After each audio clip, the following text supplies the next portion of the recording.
Muy buenas tardes. Soy Laura Cordúa, secretaria general y enlace AUSJAL de la Universidad Centroamericana UCA de Nicaragua.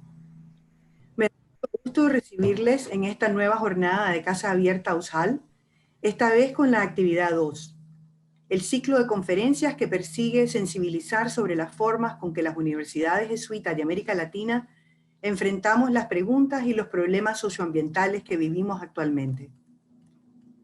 Casa Abierta AUSJAL es una iniciativa de la Red de Cooperación Académica y Relaciones Interinstitucionales CARI, que nace en este momento de pandemia con la idea de generar un espacio alternativo a la movilidad física.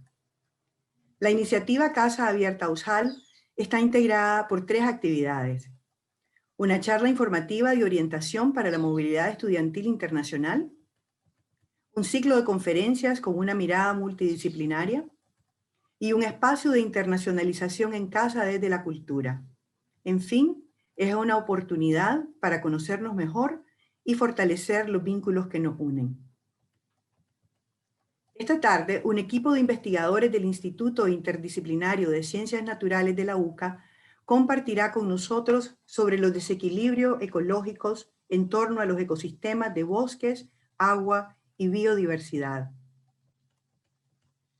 A continuación, tengo a bien presentarles a nuestros expositores del día de hoy.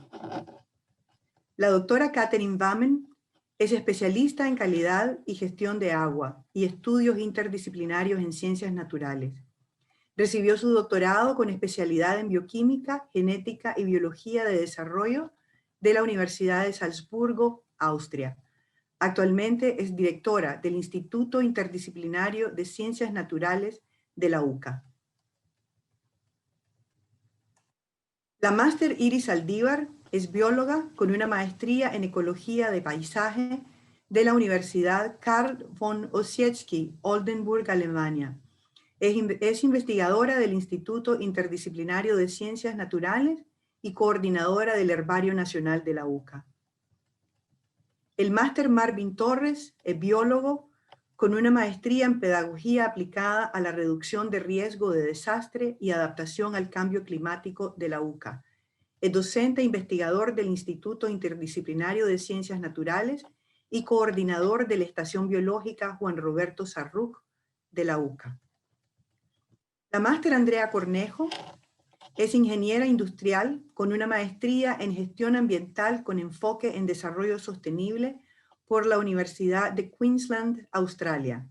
Desde 2009 ha estado vinculada al sector forestal de Nicaragua. En el chat hemos colocado el enlace para el registro de su participación y por medio del chat también podrán hacer sus preguntas. Les dejo ahora con la doctora Vamen, que estará a cargo de moderar la actividad. Sí, muy buenas tardes. Aquí es a la 1 de la tarde en Nicaragua. Muchas gracias por su participación. Voy a compartir mi pantalla. Nosotros, muy brevemente, para darle más tiempo al contenido, queríamos darle una presentación sobre algunos aspectos del desequilibrio ambiental y la crisis en que todo el mundo está expuesto por el COVID-19. Para su información, el Instituto Interdisciplinario de Ciencias Naturales fue fundado por la UCA en 2017, más que todo con el énfasis de tratar problemas ambientales desde el enfoque de muchas especialidades. El instituto cuenta con especialistas en muchos temas.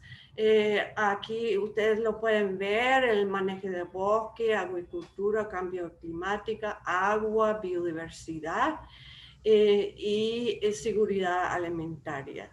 Nos orientamos por el Laudato Si, y quería repetir una de las citas más importantes sobre los aspectos ambientales.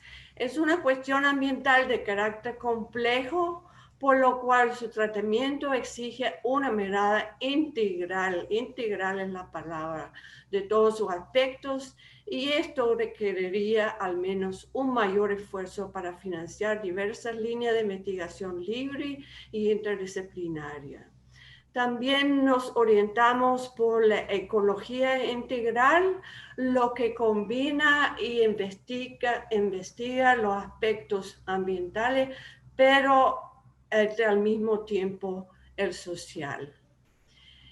Hoy día, para mostrarles la relación entre el COVID-19 y el desequilibrio ambiental, vamos a presentar varios de los síntomas de esa inestabilidad mundial. Primero, por la reducción de la calidad y cantidad de los recursos hídricos y su importancia para el COVID-19, los aspectos que luego vamos a ver sobre la disminución en la biodiversidad en todos los países, sobre los aspectos del bosque y los impactos de la deforestación, también la desaparición de humedales y la calidad de los suelos. Claro, todo eso está influido por la vulnerabilidad al cambio climático, donde Centroamérica se destaca por su alta vulnerabilidad hacia el cambio climático. Solo para introducir el próximo tema que nos va a presentar Iris Saldívar, últimamente se ha hecho muchos estudios sobre el pronunciado declive de biodiversidad en América Latina específicamente. Entonces le pido a Iris a continuar con el tema de biodiversidad. Muchas gracias por su presencia. Muy buenas tardes a todos y todas. Muchas gracias por acompañarnos esta tarde de hoy. Voy a proceder a compartir mi pantalla. Espero que se está viendo. ¿Se puede ver? Se ve bien. Se ve bien. Ok, perfecto. Vamos a hablar sobre la biodiversidad y cómo se está estudiando y abordando la biodiversidad y el panorama latinoamericano. Hoy más que nunca, las actividades humanas están amenazando con la extinción de las especies. Esto fue un reporte del IPBES en el 2019. Por ejemplo, en términos generales, en el mundo entero, apenas nosotros estamos conociendo una parte de la biodiversidad global. Y en medio de los esfuerzos y los grandes el gran trabajo que representa estudiar la biodiversidad global, estamos perdiendo biodiversidad más rápido de la manera en la que la estamos descubriendo. Esto fue el último reporte de IPBES y los nuevos reportes generados después de ello no tienen un panorama alentador. El último convenio de biodiversidad, de la Convención de Diversidad Biológica, en el 2014, había muchas metas que retomar en el caso que se habían firmado en el convenio de Nagoya, que ponía unas metas entre el 2011 y el 2020 para alcanzar. Dentro de las metas estaba el hecho de reducir la pérdida de biodiversidad a menos de un 17% de lo que se va viviendo. Entonces, en ese contexto, que en el contexto también desde que el 2015 la COP retomó algunas de las metas que se habían firmado en el 2011 y dijo, bueno, vamos a mitigar la pérdida de bosque, vamos a trabajar más en la protección de la biodiversidad. En ese entonces, por ejemplo, en el Amazonas se habían visto pequeños atisbos de que se podía proteger el bosque y se podía hacer esfuerzos para reducir la pérdida de ecosistemas. 6 años después, como lo hemos visto en los últimos meses, el panorama es totalmente diferente. No solamente no se ha no se ha podido mitigar la pérdida de bosque, sino que también el panorama ha sido casi similar en toda América Latina. Hemos tenido incendios devastadores, no solamente el del Amazonas, sino en nosotros mismos en Nicaragua tuvimos un enorme incendio en Indio Maíz y en la zona del bosque húmedo, donde anteriormente no teníamos focos de incendios forestales. En los últimos 2 años se han disparado las alertas y las alarmas. En agosto del 2019 se registraron 30.901 incendios forestales en la Amazonía, casi el triple de los que se anotaron en el mismo periodo en el 2018. Y como les dije, la situación es similar en diferentes áreas. Por ejemplo, nosotros en Nicaragua tuvimos más de 3.000 alertas de incendios para la zona de bosque húmedo solamente a inicios del 2020.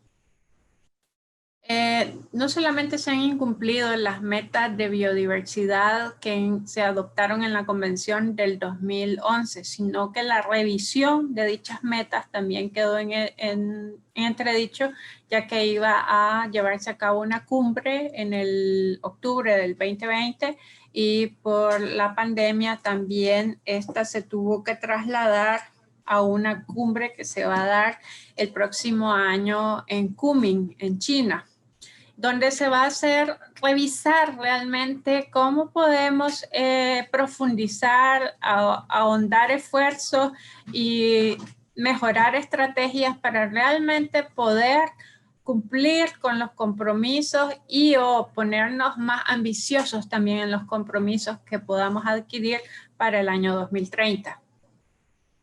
En 2011 se contabilizaban 1.8 millones de especies en el planeta, lo que significa que solo se conoce aproximadamente un 10% de la biodiversidad a escala global. El ser humano normalmente está hablando sobre conocer, ir a explorar el planeta Marte, conocer más sobre la viabilidad de la vida y el agua en la Luna, y apenas nosotros conocemos solo el 10% de los recursos en biodiversidad que tiene el planeta. Y en la medida que nosotros vamos conociendo y descubriendo, por ejemplo, esto en la página, en el lado izquierdo, la fotografía es la isla de Chiloé, en Chile. Fue una de las islas que poco investigadas. Se puede decir que todos los esfuerzos de muestreo de investigación se hicieron en las últimas 2 décadas. En la medida en que se hizo un inventario de biodiversidad en la zona, uno de los problemas que fue apareciendo es que una vez que terminaron de inventariar la biodiversidad general de la zona, comenzaron a detectar en monitoreos posteriores a que habían perdido muchas de las especies que acababan de conocer y de investigar. Entonces ese es uno de los grandes retos que tiene la humanidad, que investigamos de manera muy lenta porque no tenemos asignación de recursos, porque no tenemos las posibilidades, que la investigación de base se ve como pérdida de tiempo. Sin embargo, perdemos aceleradamente ecosistemas, perdemos al mismo tiempo la capacidad de poder saber cómo funciona porque tenemos que a pasos agigantados perdemos y a paso muy lento conocemos. Entonces eso es uno de los desbalances también que crea incertidumbre. La expansión de la agricultura para producir bioenergía y alimentos para humanos y animales domésticos ha ocurrido a costa de mantener las contribuciones de los recursos de agua, bosque y biodiversidad. El gran presión que vive el bosque tiene que ver con la producción de alimentos y con la producción de insumos que necesitamos. Entonces, también tenemos que no solamente investigar más en la biodiversidad, investigar más sobre la manera sustentable de mantenerlo, sino de concebir un desarrollo humano que no sea a costo del bosque. A nivel mundial, el 25% de las especies conocidas se encuentran amenazadas. Esto podría significar la pérdida de 1 millón de especies en tan solo unas pocas décadas. Y estos datos normalmente son los datos que en los diferentes pronósticos se toman los datos como más suaves o que no sean exagerados para no perder credibilidad. Entonces podrían ser las tasas de pérdida de poblaciones mucho mayores, porque también hay fenómenos complejos que no conocemos a profundidad, como por ejemplo todo lo que repercute en el cambio climático y en la manera en cómo esta acelera pérdida de ecosistemas y pérdida de biodiversidad. El 75% de las tierras han sido significativamente alteradas a escala mundial. Básicamente hay 4 productos de producción masiva en la agricultura de granos y estos también hacen presión en cómo se va a trabajar y a utilizar la tierra. Eso también no solamente crea presión dentro del bosque, sino en las comunidades que también de manera histórica, ancestral, conviven con el bosque. Entonces, todo esto tiene que ver con la manera en cómo el ser humano visualiza y le invierte a su desarrollo. Y ese es el gran reto que hay que revertir del hecho de mejorar la relación del ser humano con el bosque. La degradación en el uso de tierra ha provocado una reducción del 23% de la producción de granos. Las pérdidas de polinizadores ponen en riesgo la producción global, con pérdidas que oscilan entre los 235 millones a 577 billones de dólares. Muchas veces también se ven los problemas ambientales o se ven la temática ambiental como un tema tercero que no afecta directamente ni el bolsillo ni la calidad de vida de los seres humanos, cuando debería de ser prioritario, porque el tema de conservación del bosque no solamente afecta la calidad de la percepción de cómo vemos la vida, sino que también tiene repercusiones en la cantidad y calidad de agua que nos provee el bosque, en la cantidad y calidad de insumos y en los diferentes animales que viven en el bosque, por ejemplo, los polinizadores.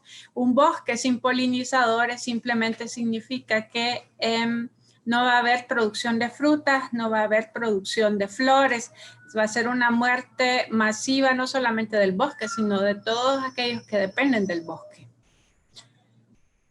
Paralelo a eso, vamos perdiendo bosque, pero aumentamos territorios agrícolas, también se aumenta en una producción de ganado que no necesariamente es sostenible, en muchos países incluso a costillas del bosque. Hay no solamente en Nicaragua, sino en otros países de Latinoamérica, es una producción en donde el ganado come de una parte del territorio y cuando ya esa parte del territorio es infértil, va y comienza a comer en otro sitio y no hay una estrategia de sostenibilidad en la manera de cómo se trabaja la ganadería.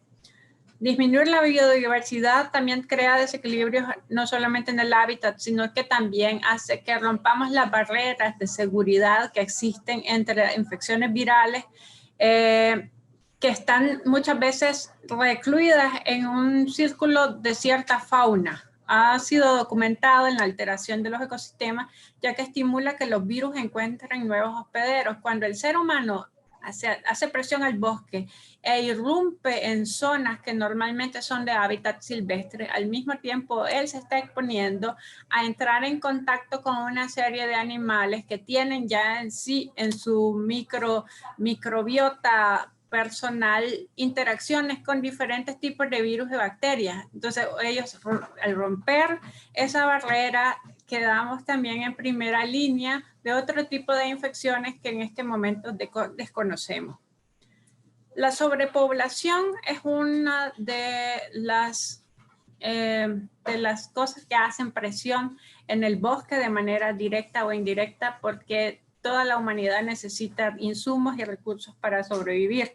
Por eso la destrucción del hábitat es resultado de los cambios del uso del suelo, ya sea por cultivos agrícolas, expansión urbana, la construcción, es la mayor causa de pérdida de biodiversidad en América Latina y depende tanto de factores locales como de presiones económicas y demanda de recursos que no son locales. Pero todo esto viene de la necesidad también de suplir las necesidades de los seres humanos y por eso es que es muy importante ver qué tipo de desarrollo nosotros queremos lograr.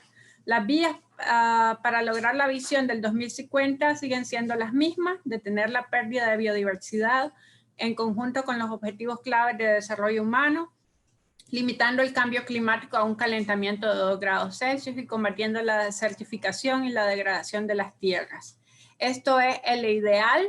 Normalmente se dicen y los gobiernos regatean en que si hay o no presupuestos para cumplirlo, pero todo eso queda en entredichos y todo ello será posiblemente más barato. Cualquier iniciativa ambiental de producción, de prevención es más barato que lo que podemos vivir en la próxima pandemia. Los dejo ahora con Marvin Torres. Muchas gracias, Iris. Y ahora por todo la presentación sobre la relación entre los factores ambientales y biodiversidad. Marvin Torres nos va a presentar un aspecto en que estamos muy preocupados, en que hay mucha investigación actualmente, que es la zoonosis.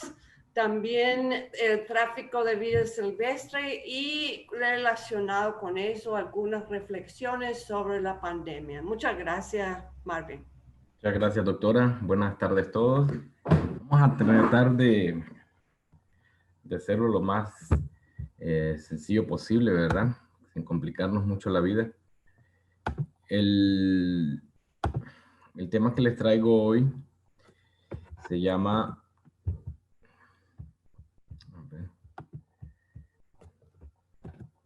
A ver si se mira. Bueno, diversidad, tráfico de vida silvestre, puse. Se mira bien.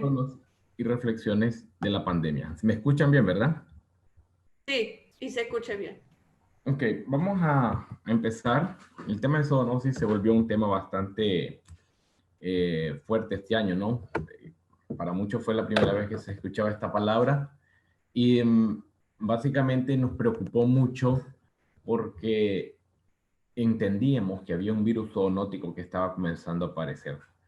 Hay que estar claro que la zoonosis no es un fenómeno nuevo, ¿verdad?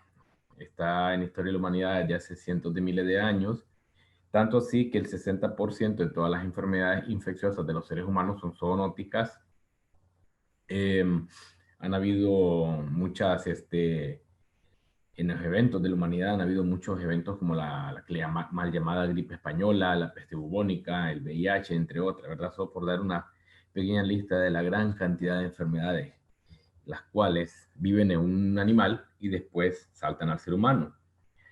Importante entender las enfermedades zoonóticas en el contexto del COVID-19 porque hubo muchos malos entendidos acerca de lo que era una enfermedad zoonótica, lo cual llevó a tener algunos empeoramientos ambientales, le llamaría yo, porque mucha gente comenzó a ver que el murciélago, y no distinguieron de murciélago, solo para darles una idea, solo Nicaragua tiene 110 especies diferentes de murciélago. Entendieron que no es el murciélago el que la transmite como tal, ¿verdad? Sino que es una especie específica que estaba en Asia. Pero básicamente, pues una zoonosis es un tipo de enfermedad en las cuales los reservorios de estos patógenos se encuentran en el ambiente silvestre y estos se interrelacionan entre sí y con el ser humano y permiten que en algún momento brinque un virus, un patógeno se dice, ¿verdad? De un animal a nosotros. Esto es un gráfico corto solo para explicar las distintas estrategias que tienen los patógenos para moverse. Hay un concepto muy importante aquí que se llama tamaño crítico de la comunidad y esto significa de que para que un patógeno subsista en un grupo tiene que haber un tamaño crítico de comunidad. Significa que es el tamaño de hospederos que puede tener en esta comunidad un patógeno de tal manera que él pueda subsistir, reproducirse, y no reproducirse, digamos transmitirse y ser viable. Hay distintos modelos directos, modelos en los que dos especies se interrelacionan y llegan al objeto de población meta, que en este caso son los seres humanos.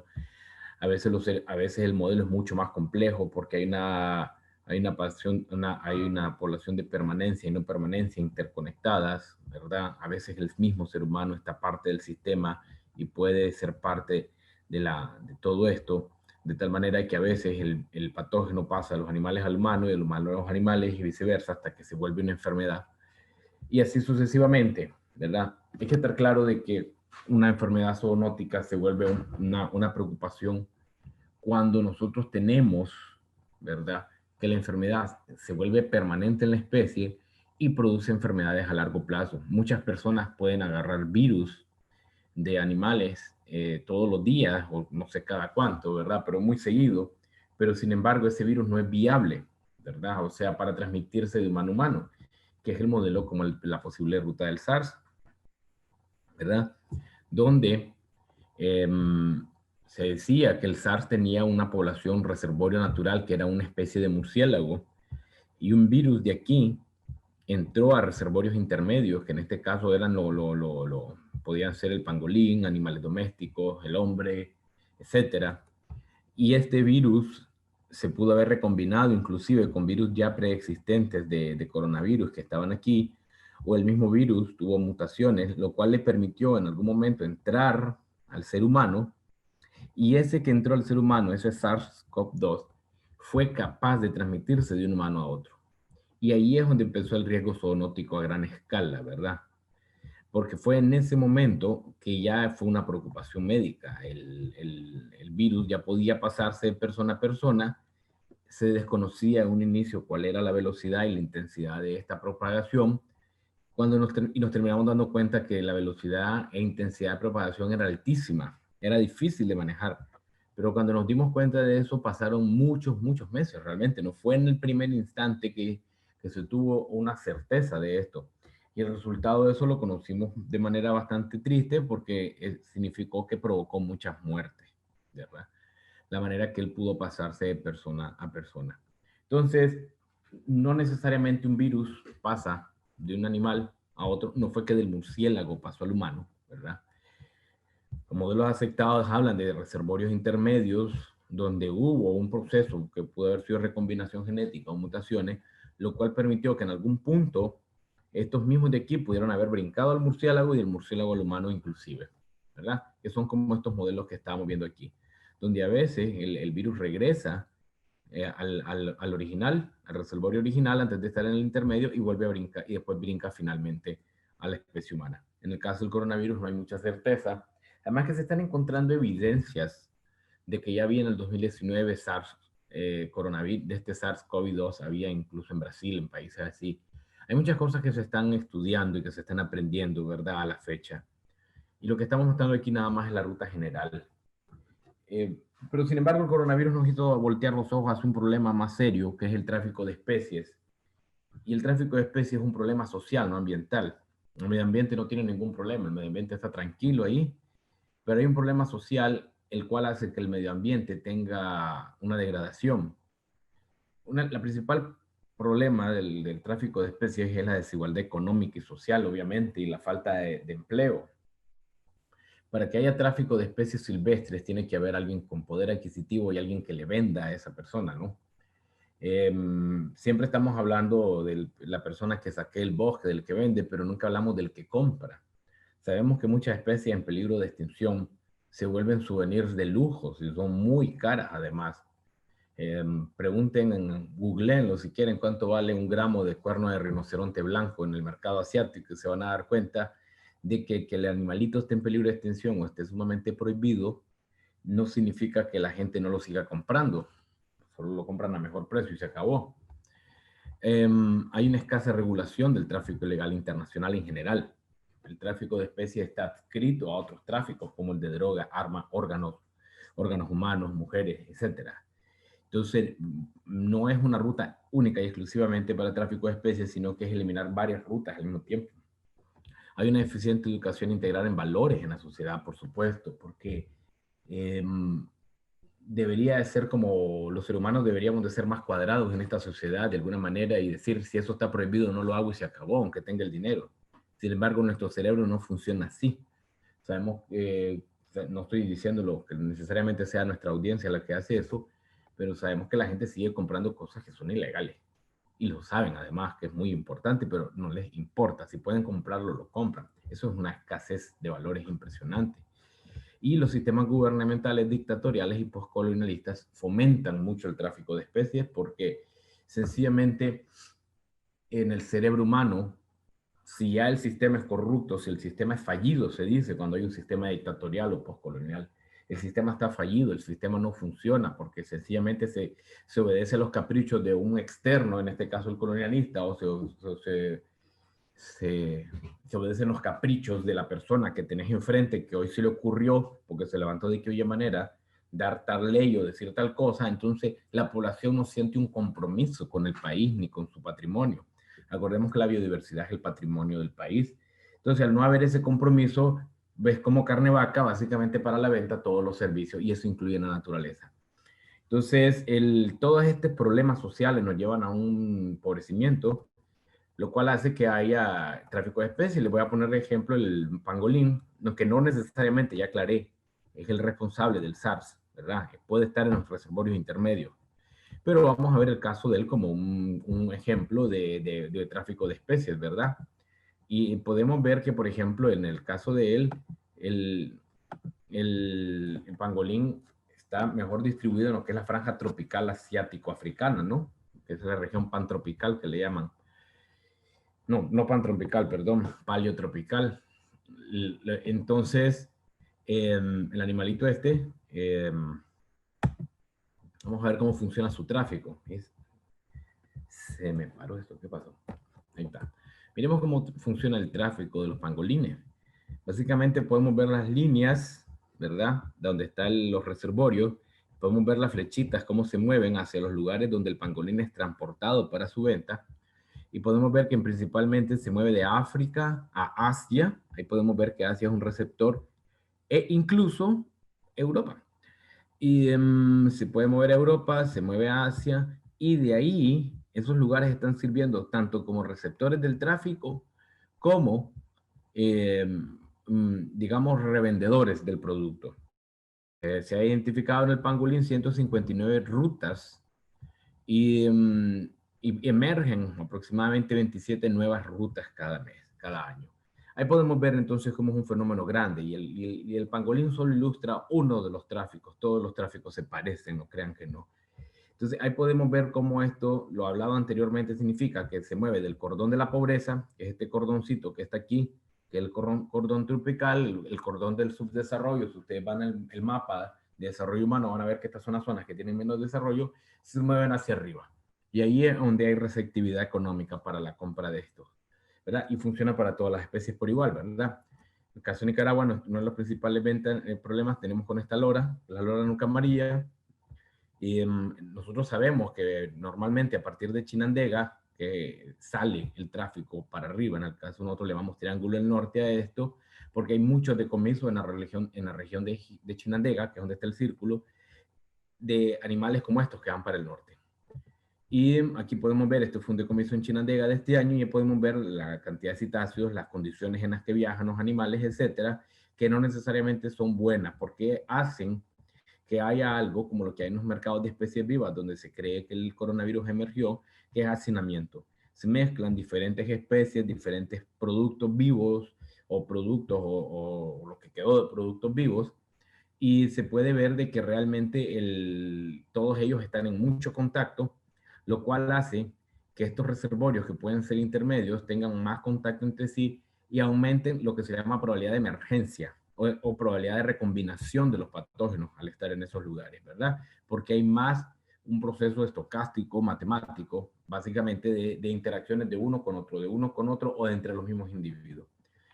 Lo cual hace que al final emerjan los virus de manera más eficiente, o peor, emerjan virus que ya están tan acostumbrados de brincar de un organismo a otro, que tienen más resiliencia de sobrevivencia en los hospederos. ¿Qué es más o menos lo que pasa aquí?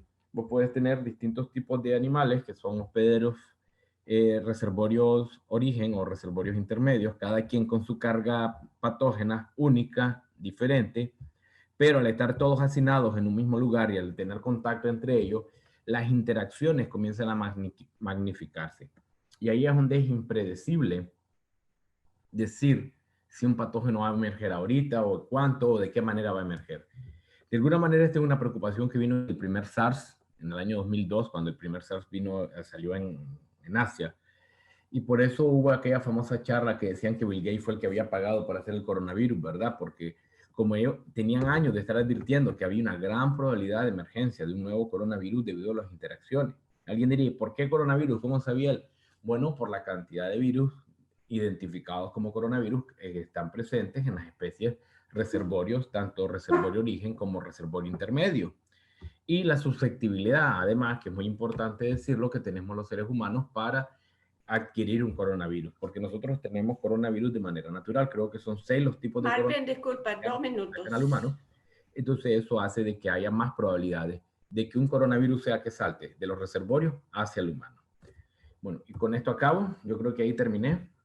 Hice los 15 completitos, no sé. Sí, es exactamente 15. Muchas Okay, gracias, gracias. Marvin. Son aspectos muy importantes para ahorita la situación con el COVID-19. Y ahora vamos a entrar en un tema que nos importa a todos mundialmente, que son los bosques, que son sumamente relacionados con la situación del agua y también de la biodiversidad. Adelante, Andrea. Muchas gracias.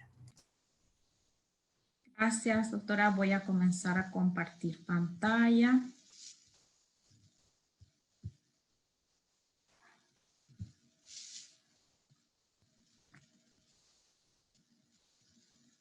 ¿Me escuchan, verdad?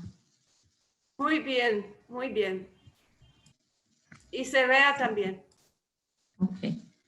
Perfecto. Bueno, esto también voy a tratar de hacerlo breve y en el tiempo. Esto, como decía la doctora Bamen, está conectado con lo que acaban de exponer mis compañeros, mis colegas. Es sobre los impactos en los bosques y el nuevo normal post-COVID-19.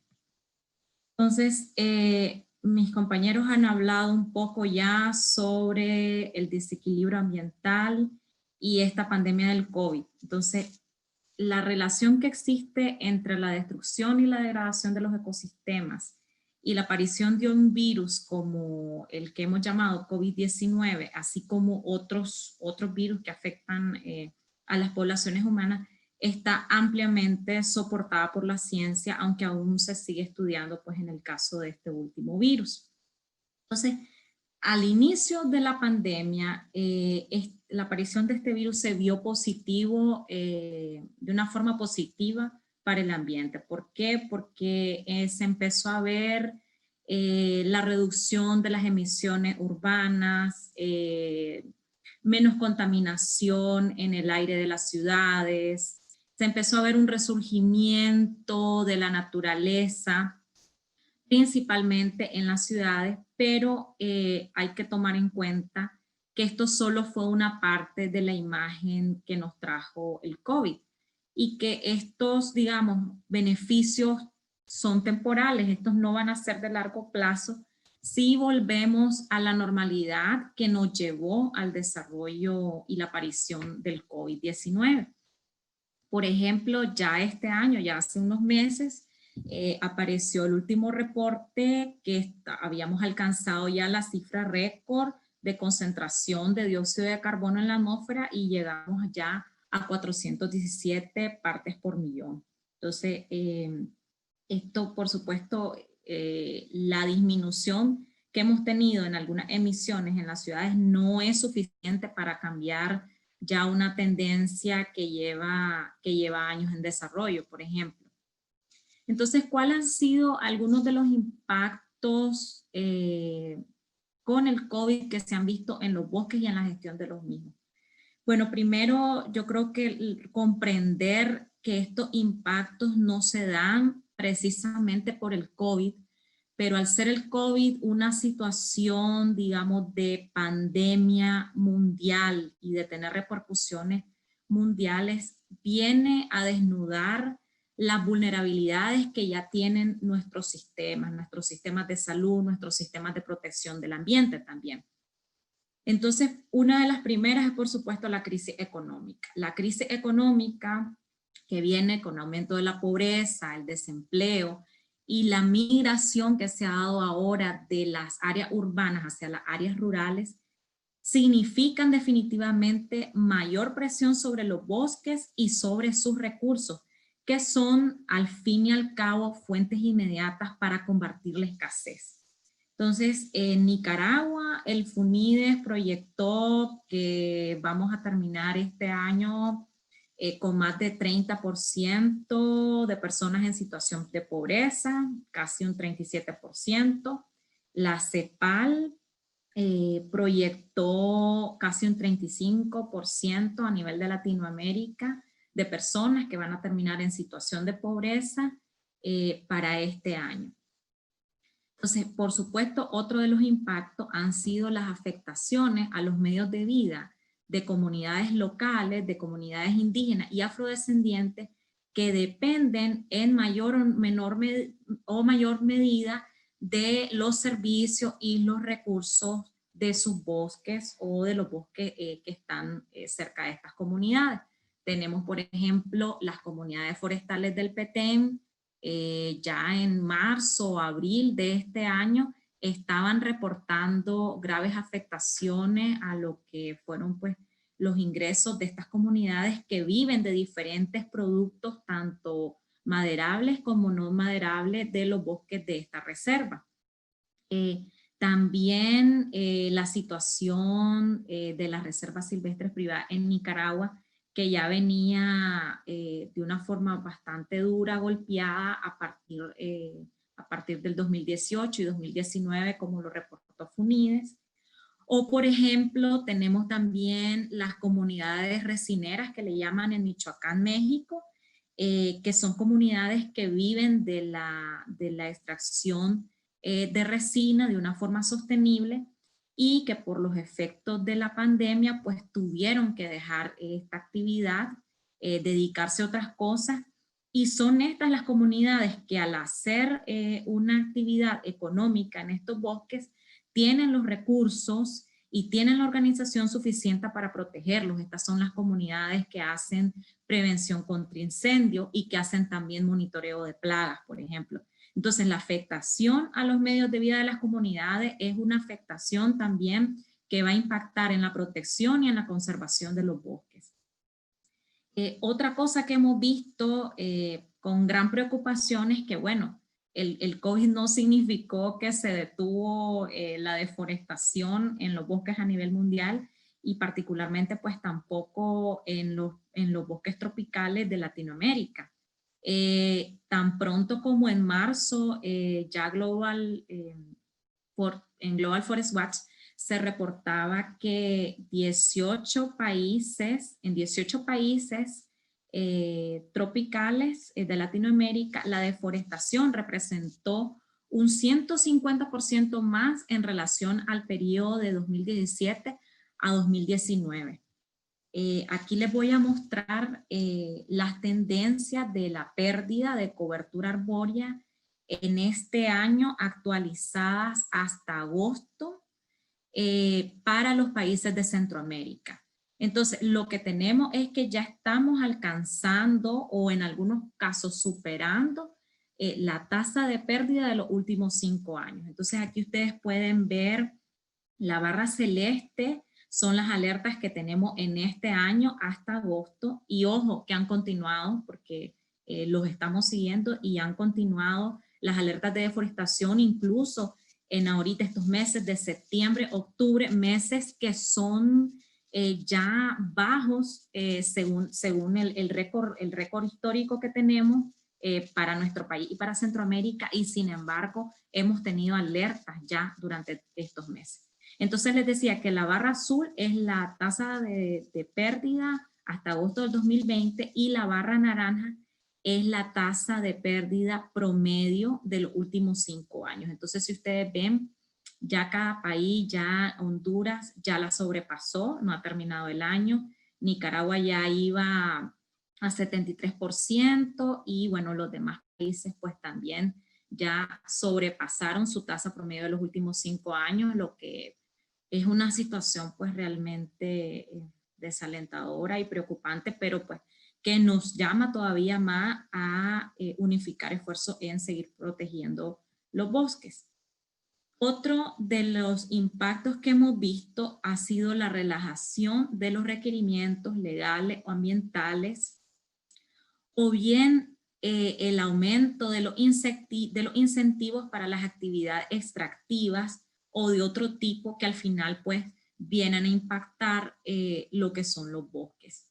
sea, en Nicaragua, nuestro país, en los últimos años, pues nuestro sistema ha sido un sistema de gobierno que ha demostrado pues favorecer a las industrias extractivas, tal como lo reporta Centro Humboldt, pero no solo Nicaragua, pues también otros países, por ejemplo Brasil, en donde este año han continuado incendios récords y el avance pues agrícola también gracias a ciertas pues políticas impulsadas por su sistema pues gobernante actual. Entonces, otra de las cosas que también se han visto con preocupación es que estamos viendo que las instituciones encargadas de la gestión ambiental y del manejo de los recursos naturales cada vez están recibiendo menos recursos. A veces con la excusa de que estos recursos se tienen que redirigir hacia otras actividades más importantes, como por ejemplo pues, la atención del COVID o la atención de emergencias, etcétera. Pero la verdad es que la protección de los bosques es también prevención de muchos desastres naturales, es prevención también en temas de salud. Entonces, en Nicaragua, ya no digamos, pues en Nicaragua el Marena y NAFOR tienen menos del 1% pues, del presupuesto general de la República. Entonces, pues esto preocupa porque esto disminuye la capacidad del Estado pues, para hacer una gestión ambiental efectiva. Y nuevamente, esto no solo es una cosa que sufrimos en Nicaragua, también en este año se vio con preocupación la decisión del gobierno de México en reducir hasta en un 75% los fondos para instituciones como la CONAVIO, que son las encargadas también de manejar las áreas protegidas o también hacer investigación para la ciencia en esas áreas de bosques de México. Pues en México también pues un país megadiverso, entonces eso también pues está en riesgo. Y continúa la desatención del Estado hacia esta situación de invasión de los territorios indígenas y afrodescendientes que ya se ha reportado en aumento. En el 2019 se vio, por ejemplo, un aumento de hasta 2 a 4 veces las observaciones, por ejemplo, de caseríos, de trochas, de socola, de áreas agrícolas en la Reserva Biológica Indio Maíz, según el patrullaje pues, que hacen un grupo comunitario de pertenecientes a los gobiernos comunales del gobierno territorial Rama Criol. Andrea, y pues ya no se diga. 3 minutos. Gracias. Sí. Entonces, en el nuevo normal, vamos ahora un poco a hablar en estos 3 minutos del nuevo normal. Ya el 2020, incluso sin pandemia, ya era un año importante porque ya estamos a más de la mitad del camino para cumplir los objetivos de desarrollo sostenible y se nos reduce la ventana para alcanzar los 1.5 grados que debemos tener para reducir las amenazas hacia los ecosistemas y hacia las poblaciones más muy vulnerables. Los compromisos actuales de los países, según el Acuerdo de París, no llegan al 1.5. Incluso estamos ahorita con estos compromisos llegando a 3 grados. Entonces, esto significa amenazas importantes a los ecosistemas. Ahora, con el COVID-19 hay un llamado, digamos, mundial, hay un llamado internacional a que la recuperación debe ser rápida, justa, verde e inclusiva. Entonces, ¿qué significa romper con el normal anterior? Significa que tenemos que reconstruirnos mejor, significa dejar atrás y transicionar de una forma definitivamente más rápida de una economía lineal que depende de los combustibles fósiles a una economía de bajo carbón y a una economía circular o incluso regenerativa. En estos esfuerzos todos tienen una responsabilidad, tanto los gobiernos como la sociedad civil, como el sector privado y por supuesto pues tienen también un aporte en lo que son las plataformas o los acuerdos internacionales como el Acuerdo de París, etcétera.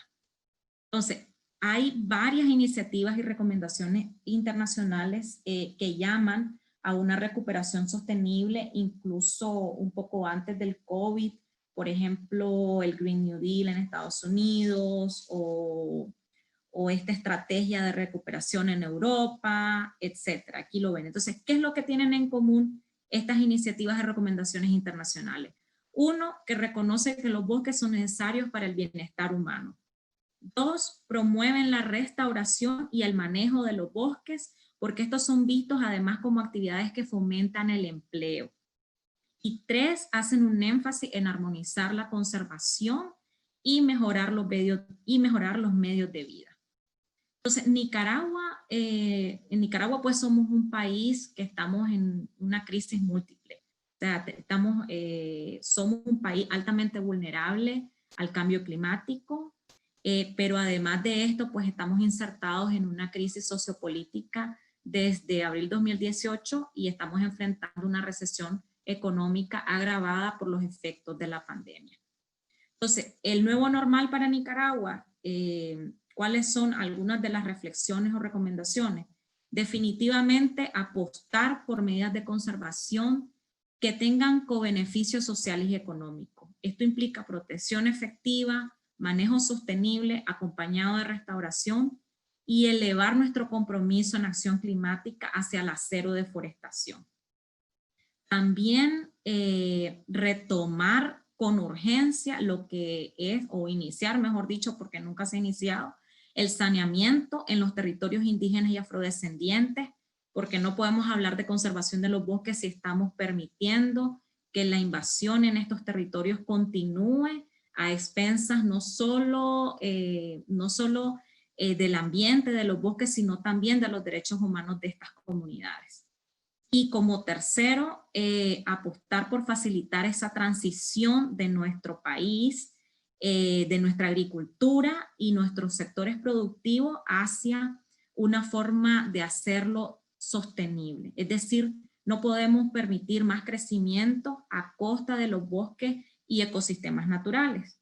Todo ello requiere, primero que todo, pues voluntad política, pero también conciencia de la ciudadanía, respaldo público y de los demás sectores empresariales del país. Y por supuesto con esto traer más capacidades y más recursos para poder gestionar los bosques y gestionar estas acciones que necesitamos para la protección. El Laudato Si nos habla, solo quería traerles esta reflexión porque el Laudato Si habla de que la destrucción ambiental y la crisis de la casa común tiene un origen en la desconexión humana con la creación y en la pobreza espiritual y la avaricia. Y a mí este autor me gusta mucho, que es el doctor Otto Scharmer, también nos habla de eso, que para poder luchar contra esto tenemos que pasar de un ciclo cerrado a un abierto, es decir, pasar de una mente cerrada, que es la ignorancia, hacia una mente abierta, que es la curiosidad, pasar de un corazón cerrado, que el odio o el enojo, hacia la compasión, y pasar de una voluntad cerrada, que es el miedo, hacia una voluntad abierta, que es el coraje. Implementando estas cosas que parecen a veces un poco desligadas, pero no lo son, es que vamos a lograr tener pues una sociedad más justa y vamos a poder pues resolver la crisis ambiental que tenemos, en la cual pues la pandemia nos da la oportunidad de repensar el nuevo normal en el que queremos vivir. Muchas gracias. Muchas gracias, Andrea, por esa última reflexión también, que es muy interesante. Yo voy a hacer la presentación sobre el agua muy rápidamente y para que podamos, si hay tiempo, también entrar en algún intercambio. Okay. ¿Se ve en la pantalla? ¿Se ve en la pantalla? Sí, se ve. Gracias. Se ve. Entonces, lo que voy a entrar muy rápidamente es el tema muy importante que el agua y el COVID-19. Es sumamente importante el agua en este momento para enfrentar la pandemia. Algunos hechos sobre eso. También las aguas residuales. Alguna información sobre el agua y saneamiento aquí en nuestro país, en Nicaragua, y conclusiones. Como mencioné, la purificación del agua es sumamente importante para impedir la transmisión del virus, y el tratamiento de aguas residuales en zonas urbanas y rurales esencial para tener un ambiente higiénico para la población. Algunos datos muy rápidamente que la mayoría de nosotros ya lo manejamos. Es un virus especial de envoltura, lo que le da ciertos aspectos que tenemos que tomar en cuenta para la purificación de los virus del sistema de agua. Una de las preocupaciones más grandes en la investigación es el estudio sobre la presencia del SARS-CoV-2 y su tiempo de sobrevivencia. Se ha encontrado en estudios la presencia de SARS vivo en heces y en orina, y otros estudios que dicen que sí se puede sobrevivir más tiempo en algún ambiente apropiado luego de transitar por el cuerpo humano. Es importante mencionar, y por eso es sumamente interesante las investigaciones actuales, que aún existe un vacío de información sobre la transmisión del virus por rutas de exposición ambientales. Es sumamente importante la dosis de los desinfectantes en los sistemas de purificación. Se ha encontrado en algunos casos cuando la dosis es demasiado bajo, que comienza a multiplicarse los virus en los sistemas de tubería. Lo que ha salido como algo muy investigado en esos tiempos es la importancia del tratamiento de aguas residuales. La mayoría de los sistemas de tratamiento de aguas residuales toman en cuenta en su ciclo de tratamiento cómo se puede eliminar toda la parte microbiológica para asegurar la higiene en esos sistemas. La necesidad de acceso a agua tratado en esta pandemia ha sido visto como algo muy importante, aunque el hecho es que se transmite el virus por medio de aerosoles. Pero es importante asegurar su calidad del agua y también su continuidad. Muchas veces en zonas urbanas y también rurales tenemos problemas con la calidad y también a tener agua continua para poder enfrentar el virus. En Nicaragua se ha visto con problemas la cobertura de tratamiento de aguas residuales, pero sí en los últimos años varios programas han ido aumentando específicamente la cobertura de tratamiento de aguas residuales en zonas urbanos medianos. Donde tenemos más problemas es en las zonas rurales. Me imagino que la mayoría de los países de ustedes también existen problemas en las zonas rurales donde hay una falta de saneamiento, y también en Nicaragua todavía existe desgraciadamente el fecalismo al aire libre. Algunos datos para mostrarles la situación en Centroamérica, donde realmente se puede ver que el alcantarillado sanitario con plantas de tratamiento lo que asegura el tratamiento de aguas residuales lo más adecuado, y esos son los datos de Centroamérica, donde en Nicaragua se vea que sí se está mejorando la situación. existe en este momento un monitoreo de las plantas de tratamiento de aguas residuales en muchos países que se indica una alerta temprana para comunidades. Cuando se encuentra virus, casi siempre son virus inactivos, pero son pedazos del virus, indica cómo es la situación, si va a venir más infecciones o si está bajando la situación de la contaminación. Y para concluir, hemos visto en el estudio de los diferentes países que es muy importante la calidad adecuada y bajo condiciones continuas al acceso del agua. Es muy importante a mediano plazo asegurar la cobertura del tratamiento de aguas residuales, no solamente en zonas urbanas, pero también en las zonas rurales, donde es fundamental erradicar el fecalismo al aire libre. Les doy a ustedes la publicación que todos los expositores han preparado en un volumen de la Academia de Ciencia, donde se pueden leer en más detalles sobre el desequilibrio ambiental y la pandemia, y también sobre la situación del agua. Muchas gracias, y si hay preguntas, voy a ver en el chat. Tenemos una pregunta desde Venezuela. Muchas gracias, Douglas Sánchez, quien es docente de ecología. ¿Cómo puede un país desarrollarse sin el uso de los recursos naturales para poder estar a la par en el contexto mundial para el manejo de la pandemia, sabiendo que la inmediatez prevalece para atacar los problemas de salud, sociales, económicos, entre otros? Quería pedirles a algunos de los panelistas si tienen algunos comentarios sobre esa pregunta muy buena, integral, en este momento.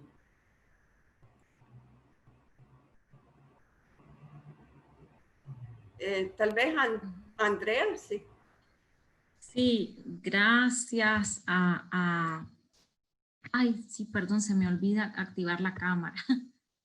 Gracias al profesor Douglas de Venezuela. Yo creo que esa ha sido, creo yo, como una de las grandes preguntas y dilemas, ¿no?, de la sociedad, es decir, desarrollarse, alcanzar el desarrollo sin acabar con los recursos naturales, ¿verdad? Y yo creo que se puede hacer, y hay ejemplos, desgraciadamente pues hay más ejemplos de lo negativo, pero sí hay ejemplos de comunidades que, digamos, viven de manejar sus recursos naturales. El punto ahí es precisamente esa palabra, manejo. Es decir, no es explotación sin control, es manejo, sabiendo cuánto, cuándo extraer los recursos, cómo también valorar cosas que no estamos valorando, cosas a las que no se le está dando valor económico. Es decir, hay un potencial enorme en otros productos, por ejemplo, hablando pues de los bosques, que es el que tengo a mano. Los bosques no son solo madera, los bosques son otra cantidad de recursos impresionantes, productos para medicina, productos para cosmética, productos alimenticios, en los cuales lo que necesitamos es apoyar a las comunidades en desarrollar las capacidades, tanto, digamos, técnicas como también de administración de esos recursos, y como, digamos, y como Estado también proveer las condiciones, facilitarles esas condiciones, y como sociedad también en la medida de nuestras posibilidades apostar por estos productos y estos servicios, digamos, locales y producidos de forma sostenible. Entonces yo creo que es un trabajo entre todos en lo que todos de mayor o menor medida tenemos responsabilidad. Como les digo, existen ejemplos alrededor del mundo, las comunidades forestales del Petén son un ejemplo, también comunidades, por ejemplo, nativas en Estados Unidos que llevan más de 100 años de hacer, por ejemplo, manejo forestal y según la forma tradicional, que es una cosa pues increíble. O sea, también el conocimiento tradicional yo creo que lo tenemos que rescatar, que amplificar y proveer, digamos, las condiciones para que estas comunidades también puedan hacer usufructo de esos recursos y puedan mantener sus derechos. Las comunidades indígenas son, digamos, las primeras en línea también para defender los bosques y defender sus recursos. Y yo creo que si los dejamos y si facilitamos ese trabajo, no solo hay beneficio para esas comunidades, sino que esos beneficios se amplifican. Y bueno, ya lo último es que también tenemos que ver todo digamos, este conglomerado y este trabajo sobre los bosques, no como un impedimento, sino más bien como una oportunidad, como ya lo han dicho pues otras organizaciones, una oportunidad de crecimiento económico y de empleo basado pues en la sostenibilidad. Ese sería mi comentario, gracias. Muchas gracias, Andrea. Voy a volver la atención a Lauri y disculpa, Iris, que hemos pasado el tiempo y hubiéramos gustado a escuchar sus comentarios. Entonces, Lauri, muchas gracias por su paciencia y su atención. Gracias, Catherine y el equipo de investigadores por su exposición. Gracias a los participantes que nos han acompañado en esta tarde. Les recuerdo nuevamente registrarse en el enlace proporcionado en el chat. Recuerden que la participación en 10 o más actividades de Casa Abierta a lo largo de los 3 meses de duración de la misma les da derecho a recibir una constancia de reconocimiento. En el chat también hemos compartido el enlace para la encuesta de satisfacción. Les pedimos por favor que nos apoyen completándola. Y también les recuerdo que si no han podido participar en tiempo real en las charlas, conferencias y eventos culturales de Casa Abierta, pueden acceder a ellas en el sitio web casaabiertaaushal.com. Para finalizar, les animamos a continuar mañana 6 de noviembre con la programación de Casa Abierta, a las 10 de la mañana, hora de Colombia, con la presentación del consorcio Intra-Aushal para el intercambio de estudiantes en asignaturas en modalidad virtual. Es una iniciativa de la red EduTIC de Aushal. Esta actividad está a cargo de la Pontificia Universidad Javeriana de Cali. Los esperamos mañana en Casa Abierta en esta actividad. Otra vez gracias por su participación y un saludo a todas y todos.